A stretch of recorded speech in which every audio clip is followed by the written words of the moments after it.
మీరు రాసినటువంటి పాటలు చరిత్రలో 10 కాలాల పాటు మిగిలిపోయేటువంటి పాటలు. 'నాని' సినిమాలో ముఖ్యంగా మీరు అండ్ రెహమాన్ గారి కాంబినేషన్లో వచ్చినటువంటి సాంగ్ మదర్స్ డేకే కాదు ఎప్పుడైనా సరే వింటే కంటతడి పెట్టించేటువంటి అందమైన పాట. సో మరోసారి మీ కాంబినేషన్లో ఈ సాంగ్స్ మేము వినబోతున్నాము మీ మాటల్లో. సంగీతాభిమానులందరికీ నమస్కారం. రెహమాన్ గారి సంగీత దర్శకత్వంలో అన్ని పాటలు రాయడం అదృష్టంగా భావిస్తున్నాను.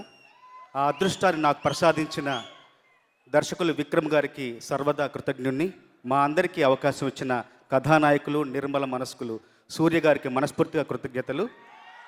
ఇంతకుముందు సుమ గారు చెప్పినట్టు 'నాని' సినిమాలో రెహమాన్ గారి సంగీత దర్శకత్వంలో నేను పెదవే పలికిన మాటల్లోనే పాట రాశాను.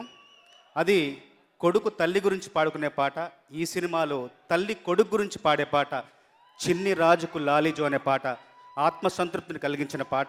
ఇవే కాకుండా మిగతా అన్ని పాటలు కూడా మంచి సాహిత్యంతో మీ అందరికీ నచ్చే విధంగా ఉంటాయని నేను విశ్వసిస్తూ అభిలషిస్తూ ముగిస్తున్నాను. సంతోషం.